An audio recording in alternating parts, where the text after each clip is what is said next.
오늘 말씀에 보면 예수님이 중점적으로 하신 사역이 세 가지였다는 것을 우리에게 가르쳐 주죠. 여러분이 가진 성경에도 제목이 써 있죠? 한번 같이 보십시다. 가르치시며 전파하시며 고치시다. 이렇게 세 가지, 가르치고 또 전파하고 고치는 일, 이 세 가지가 예수님께서 집중적으로 하신 대단히 중요한 일들인데요. 여러분, 이 세 가지가 오늘날 우리 교회 안에서도 활발하게 다 이루어져야 하겠죠? 그런데 여러분, 안타깝게도 오늘날 교회를 보면 이 세 가지가 활발하게 다 이루어지지 않는 것 같아요. 일부는 되어지는데 일부는 안 되어지는 이런 상황들. 그러죠? 이거는 정말 우리가 심각하게 생각하고 우리 교회 안에서도 이 세 가지가 활발하게 이루어지도록 여러분 같이 기도하고 같이 힘씁시다. 저도 이 세 가지가 다 잘할 수 있도록 하나님 앞에 정말 노력도 하고 준비도 하고 공부도 하고 또 기도하면서 이 세 가지가 활발하게 제 사역에서 다 이루어지기를 바라고 또 여러분도 이 세 가지가 여러분 모두에게 다 임할 수 있도록 기도해 주시기를 바랍니다. 자, 보시면 이 세 가지 일을 예수님이 행하실 때 23절에 우선 보면 온 갈릴리에 두루 다니면서 이 세 가지를 다 하셨다는 거예요. 여러분, 요때 당시에 유대 역사를 기록한 요세푸스라고 하는 사람이 있어요. 그 사람은 역사가의 눈으로 그 당시에 유대 사회에서 일어나는 많은 일들을 역사적으로 기록한 사람인데요. 이 사람도 예수님에 대해서 많이 듣고 보고 하면서 예수님에 대한 이야기도 많이 쓰고 있거든요. 이때 당시에 갈릴리 지역에 마을이 한 200개 정도 있었다고 그래요. 200개. 그리고 인구는 한 150만 명 정도. 그 정도의 인구가 이때 당시 갈릴리 지역에 살고 있었다고 그러는데 생각해 보세요. 200개 마을을 다 일일이 돌아다니면서 3년 동안에 복음을 가르치고 전파하시고 치유의 사역을 했다. 그러면 여러분 얼마나 열심히 다니면서 이런 복음 전도 사역을 했을까요? 정말 쉬지 아니하고 부지런히 예수님이 돌아다니셨던 것 같아요. 그런데 여러분, 이 유대 나라가 북쪽에 갈릴리 지역만 있는 게 아니고 가운데 사마리아 지역은 빼고 또 남쪽에 유대 지역이 있었잖아요. 그러니까 뭐 주로 예수님이 갈릴리 지역을 많이 다니시기는 했지만 그래도 남쪽 예루살렘과 요단강 건너편이나 유대 지역도 이렇게 다니신 적들이 꽤 있어요. 그러면 예수님의 이 전도를 위해서 영혼 구원을 위해서 돌아다닌 이 시간들이 굉장히 많이 돌아다니셨고 또 그럴 때 이 세 가지 사역을 다 하신 거지요. 우리가 예수님이 얼마나 열심히 영혼 구원을 위해서 힘쓰며 사셨는지 우리가 알 수 있어요. 그러므로 여러분 우리가 이제 예수님을 앞으로 본받고 예수님처럼 살아야 된다라고 할 때 저와 여러분이 더 열심히 신앙생활을 하고 하나님을 위해서 우리가 더 많은 일을 해야 합니다. 물론 또 우리의 삶에 있어서도 결코 게을러서나 나태해져서는 안 돼요. 무엇이 됐든 우리 열심히 살아야 돼요. 열심히. 제가 우리 교회 와가지고 전에 있던 교회에서 하던 만큼 전혀 못해요. 3분의 1도 못해요. 그래도 우리 성도님들이 목사님 천천히 하세요, 천천히 하세요 이런 말을 많이 하셔가지고 이제는 전과 같이 열심히 안 하는데도 이게 이상하게 느껴지지 않을 정도예요.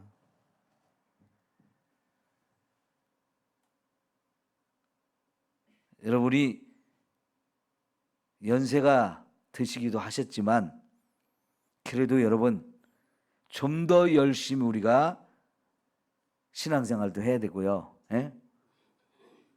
주님을 위해서도 더 많이 힘쓰고 더 많은 일들을 해야 돼요. 그리고 우리 각자의 삶에 있어서도 부지런히 열심히 이렇게 살아야 할 줄 믿습니다. 자, 그 다음에 보면 예수님이 주로 어디에서 각 마을을 다니면서 어디에서 이런 일들을 하셨다고 해요? 회당에서 하셨다 그랬어요. 회당. 이 회당이라는 말을 우리가 좀 잘 이해를 해야 되는데 여러분 이 회당이라고 하는 곳은 유대인들이 모여서 마을마다 있는 우리 마을에 우리나라도 마을에 보면 마을 회관이 있죠. 그런 식으로 유대인들의 마을마다 이런 모이는 장소가 있는데 첫째는 하나님께 예배 드리는 장소예요. 두 번째는 거기서 자녀들을 가르치는 학교와 같은 장소예요. 세 번째는 또 늘 여기서 기도하는 자리예요. 그리고 중요한 회의나 모임을 갖기도 하는 자리예요. 구약 성경에는 여러분 회당이라는 게 나오나요? 안 나오나요? 구약 성경에서는 회당이라는 걸 찾아볼 수가 없습니다. 원래 구약 성경에서는 하나님께 예배 드리는 장소가 어디입니까? 딱 한 곳만 있었어요. 예루살렘.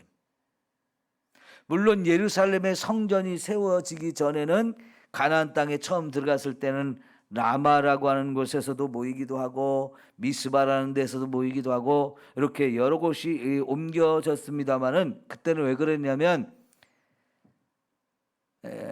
솔로몬 시대에 하나님의 성전이 지어지기 전까지는 아직도 성막 형태로 여기저기 옮겨 다니는 상황이었어요. 그래서 성막이 옮겨가고 하나님의 법궤가 옮겨가게 되면서 그곳으로 주로 모이는 거예요. 그들이 예배를 드리러 모인다고 하면은 거기가 성막이 있는 장소이고 거기가 법궤가 있는 곳이기 때문에 그런 데에서 이제 모이는 거죠. 그러나 이제 예루살렘의 성전이 건축된 다음부터는 한 곳에만 정착이 되었고요. 그래서 이제 구약 시대는 언제나 예배드리는 장소는 한 곳이었어요. 물론 평소에 이 절기 때가 아니고 평소에 내가 하나님께 기도를 해야 되겠다 할 때는 자기 집에서 주로 하는 거죠. 아니면 특별한 자기의 죄 사함을 위해서는 성전이 멀어도 제물을 가지고 성전까지 가서 그 제사를 드리면서 죄 사함을 받고 하는 이런 상황이었죠. 그러다가 여러분 바벨론에 의해서 나라가 망했어요. 그러면서 성전도 다 불타고 없어졌어요. 무너져 버렸어요. 그리고 거기에 있던 법궤도 사라져 버리고요. 성전의 많은 기구들도 이렇게 다 옮겨가 버렸어요. 바벨론으로. 예배드릴 장소가 없어졌어요. 그런데 이 회당이 언제부터 생겼느냐? 바벨론의 포로로 끌려가면서 그 바벨론에서부터 회당이라는 것이 만들어져서 사람들이 흩어져 있는 많이 흩어졌거든요. 여기저기 모여 있는 게 아니고요. 이제 그 흩어진 곳에서 이렇게 끼리끼리 이제 모이면서 그곳에 회당이라는 걸 만들어 가지고 예배도 드리고 또 아이들의 말씀도 가르치고 또 기도도 하고 이런 장소, 그게 오늘날 교회와 같은 장소가 되어진 거예요. 이런 것이 이제 바벨론의 포로로 끌려가면서부터 이제 세계 전역으로 또 흩어졌는데 유대인들이 흩어져 있는 곳마다 이런 회당이라는 것이 만들어지게 되면서 예수님 당시에는 바벨론에서 돌아온 사람들이 가나안 땅에도 돌아와서 정착하며 살면서 가나안 땅 어디에든지 이런 회당이라는 곳이 있었어요. 그래서 예수님이 각 마을에 두루두루 다닐 때 마을마다 이 회당이 있으니까 그곳에 가서 사람들에게 가르치고 전파하고 치유 사역을 이렇게 함께 하게 된 거예요. 그런데 여러분, 그의 소문이 온 수리아에 퍼졌다. 소문이 막 났다는 거예요. 그러면 여러분, 가르치는 일, 전파하는 일, 또 치유하는 일, 이 세 가지 중에 어떤 것 때문에 소문이 퍼지고 어떤 것 때문에 사람들이, 이 소문을 듣는 사람들이 예수님께 왔을까요? 예? 이 세 가지 다 때문에 그런 거예요. 우리가 언뜻 생각하면 치유받기 위해서 왔을 것 같다라는 생각이 들거든요. 물론 여기 24절에 보면 각색 병든 사람들이 많이 왔죠. 그죠? 각종 질병으로 고통받는 사람들이 많이 와서 고침을 받으려고 왔는데, 그러나 실제적으로는요, 병든 사람만 온 게 아니고 예수님이 가르치는 말씀, 예수님이 선포하는 말씀, 이런 것도 들으려고 왔다는 거예요. 지금 이 말씀에서는 질병이 치유받기 위해서 병자들이 왔다는 얘기가 상당히 강조돼서 이렇게 소개가 되지만, 앞으로 우리가 읽다 보면 많은 사람들이 왜 예수님의 소문을 듣고 왔느냐? 때로는 배고픈 사람도 왔어요. 때로는 예수님이 가르치는 말씀을 들으려고 온 사람도 있었어요.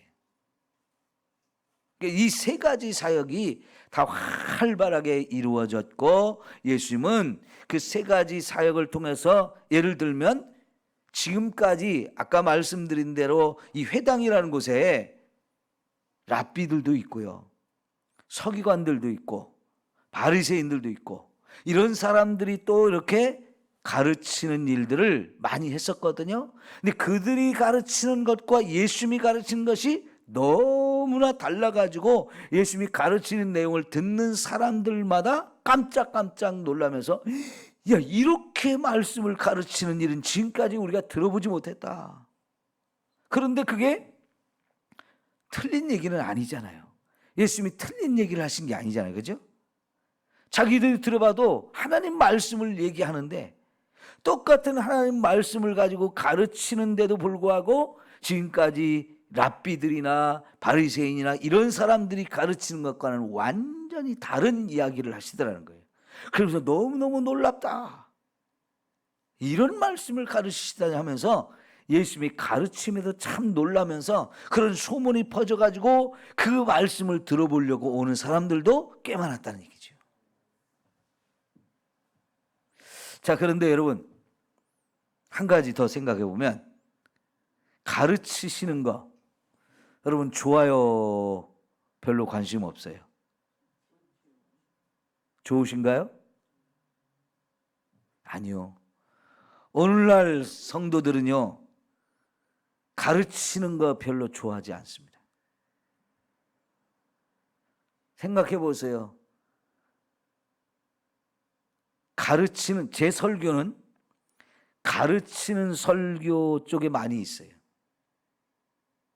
선포하는 스타일도 종종 하지만 가르치는 스타일로 좀 많이 해요.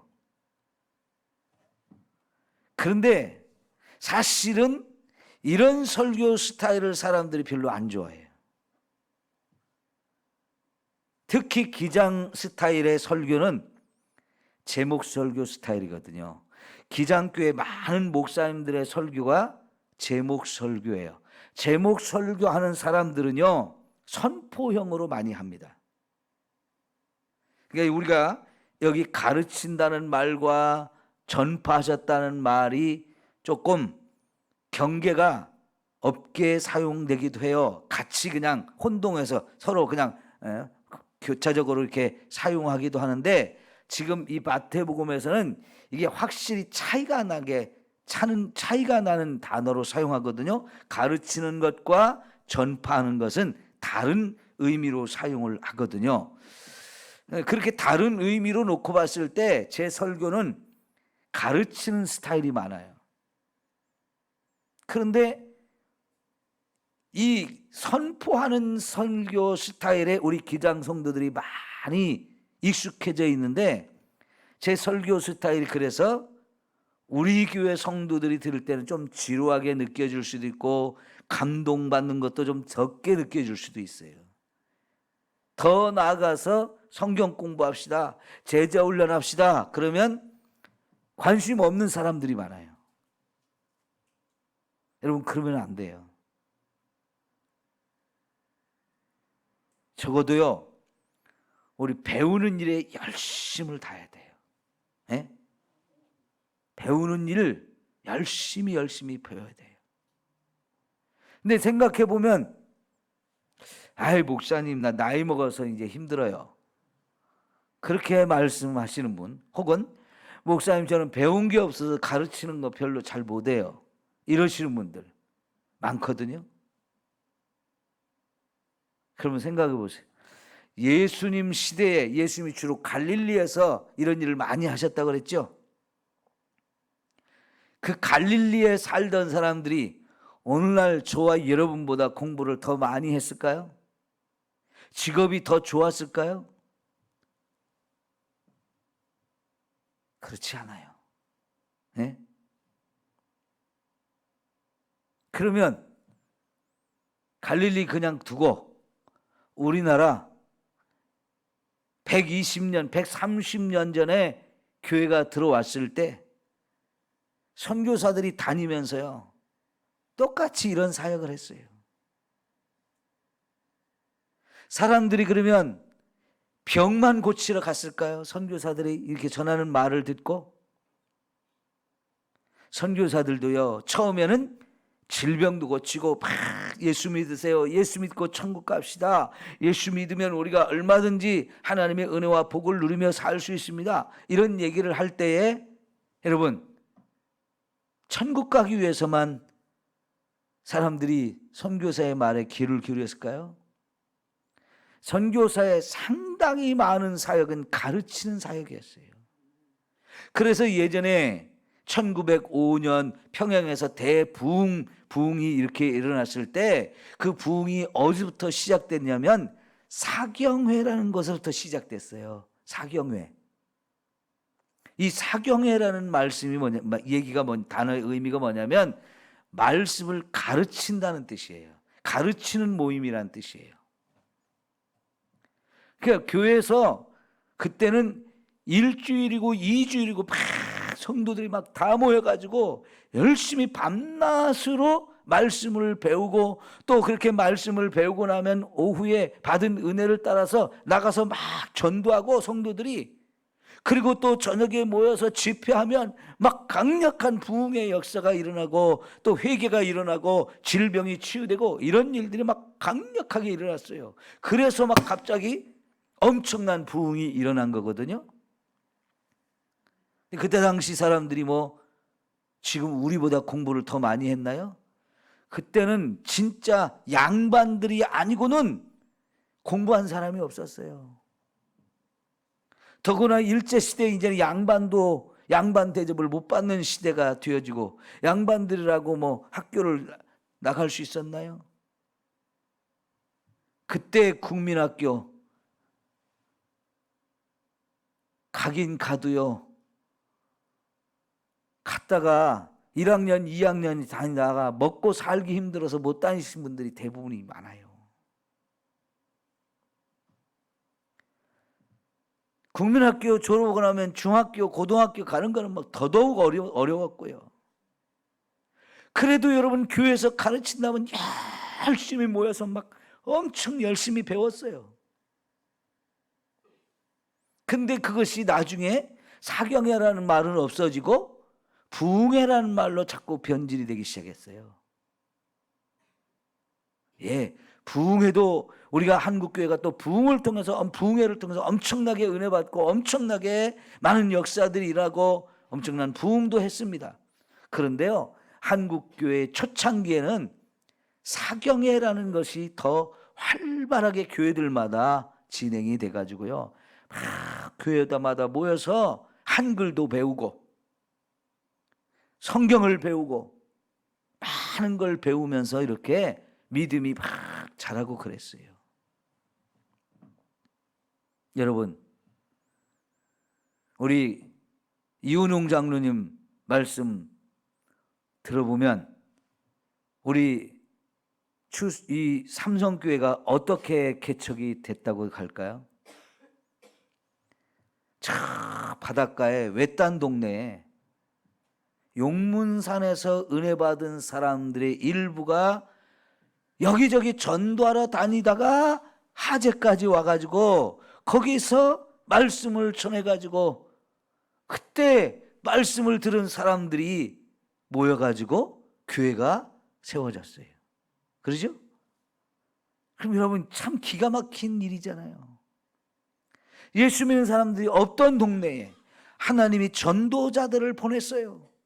그리고 여러 날들을 거기에 거하면서 밤이고 낮이고 말씀을 전하고 가르치고 막 기도해주고 이러면서 어린 아이들부터 모이고 뭐 어른들도 좀 왔다가 그냥 안 오고 이러면서 모였던 몇몇 사람들이 안 없어지고, 에이 예수 믿는 거 가르치는 사람이 없으니까 그들이 떠나갔는데도 없어진 게 아니고, 그래도 계속 어떻게 모이고 하면서 교회가 사라지지 않고요, 여기까지 이렇게 왔거든요.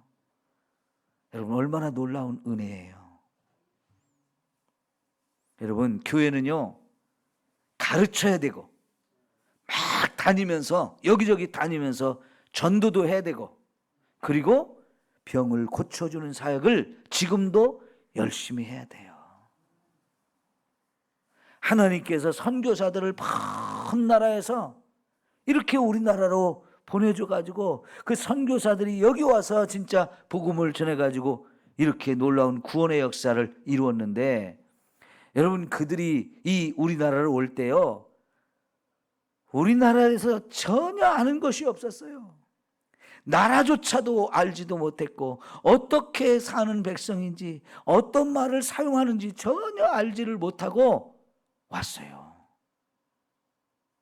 그래서 대부분의 선교사들이 일본에 와서 한국 사람, 우리 조선 사람들을 만나가지고 조선 사람들의 말을 배우기 시작하고 그 조선 사람들과 함께 성경을 번역하고,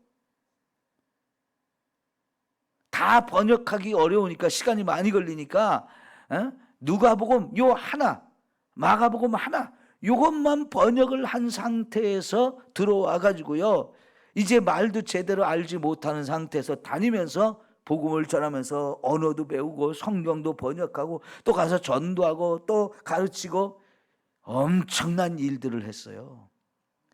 언더우드나 아펜젤러 처음 왔던 이 선교사들은요, 초창기 들어와 가지고 말을 타고요, 우리나라 전국 방방곡곡을 몇 바퀴를 돌았는지 모른다 할 정도로 열심히 돌아다니면서 전도를 한 거예요. 예수님처럼 마을마다 다니면서 복음을 전하려고 그렇게 몸부림을 쳤어요. 정말 열심히들 살았어요. 그들이. 백두산에도요 몇 번을 올라갔다 내려왔다 했다는 거예요. 그러니 여러분, 그들이 얼마나 이 나라 백성들을 구원하기 위해서 목숨 바쳐서 일한 거죠. 목숨 바쳐서. 그런데 여러분, 말만 타고 다니는 게 아니고 그때는 배도 많이 타고 다녔잖아요. 강 따라서 배도 다니고 혹은 이게 해안을 따라서 이렇게 배도 많이 다니고 하는데, 여기 언더우드가 여기 저 서천 마량포에 거기 언더우드 기념관인가요? 아펜젤러인가요? 아펜젤러. 거기 기념관이 왜 있는 거예요? 서울에서 목포까지 성경을 번역하는 일을 위해서 배를 타고 왔다 갔다 하다가 그렇게 된 거예요. 여러분 서울에서 목포까지 배를 타고 이렇게 간다면 옛날에 얼마나 시간이 많이 걸렸을까요? 노젓는 배로 돛 달고. 그러니까요, 선교사들이 서울에만 있지 않고 목포에도 있고 부산에도 있고 뭐 충청도에도 있고 막 강원도에도 있고 함경도에도 있고 평안도에도 있고 한데, 이 선교사들이 혼자 번역하는 게 아니고 혼자 번역해, 집에 있을 때는 혼자 번역을 하고 그 번역한 것을 가지고 같이 한 자리에 모여서 이 단어는 이런 말로 바꾸자, 이 단어는 이런 말로 쓰자, 이걸 서로 많이 회의를 해가지고 결정을 해야 진짜 우리의 나라 전체에서 사용될 수 있는 하나의 성경을 만들 수 있기 때문에요. 나는 내가 번역한 걸로 사용한다, 나는 네가 번역한 걸로 사용한다, 이러지 않았어요.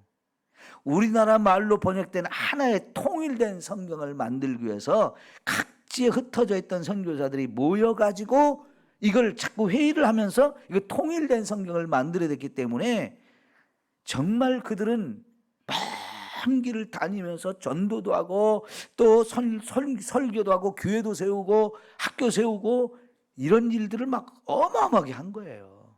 그래서 우리나라가 이런 엄청난 부흥의 역사가 일어난 거거든요. 혼자 열일을 다 한 거죠, 한 사람이. 예수님처럼 한 거예요, 예수님처럼. 근데 오늘 우리 그거 보면 신앙생활 너무 편하게 하는 거죠, 그죠? 네. 신앙생활 너무 편하게 하는 거예요.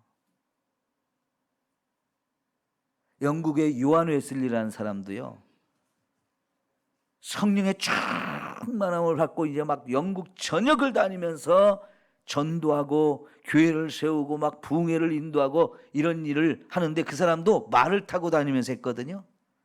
전국을 말을 타고 다니면서 수십 바퀴를 전역을 돌아다니면서 영국 전체를 다니면서 그런 일을 했는데요, 이 사람도 책을 엄청나게 몇백 권을 썼어요. 책을 언제 썼느냐? 말을 타고 다니면서 말 위에서 책을 읽고 말 위에서 책을 쓰고 그랬다는 거예요. 여러분, 말을 타고 다니면서 책을 읽으려면 이게 얼마나, 이게 이러면서 말을 타는 거잖아요. 말 타는 그 자세가 굉장히 움직임이 심하거든요. 그래서 책을 보려고 하면 이 멀미 엄청날 수 있는 거예요. 그런데도 그 시간을 아끼면서 말 타고 책을 읽고 말 타고 또 책을 쓰고 했다는 거죠. 정말 목숨 걸고 그런 일들을 하신 거예요. 여러분, 우리 정말 열심히 배우고 열심히 또 모여서 예배드리고 전도하고 또 함께 치유받는 이런 일들을 같이 해서 오늘날도 이 복음의 역사가 더 강력하게 일어나서 수많은 영혼이 구원받고 하나님 나라가 세워지는, 더 확장되어지는 이 놀라운 역사가 이루어져야 할 줄 믿습니다. 예? 더 많이 기도하고요, 더 많이 깨어서 헌신하고 충성해야 돼요. 언제까지요? 주님이 우리를 부르신 날까지. 예? 주님이 우리 부르신 날까지 쉼없이 주의 일에 힘쓰는 저와 여러분들 되시기를 바랍니다. 예. 나 목사님 이만큼만 해도 되잖아요. 그 하나님한테 물어보세요. 하나님이 그러라고 하시면 그러면 돼. 저한테 물어볼 게 아니에요. 기도합시다.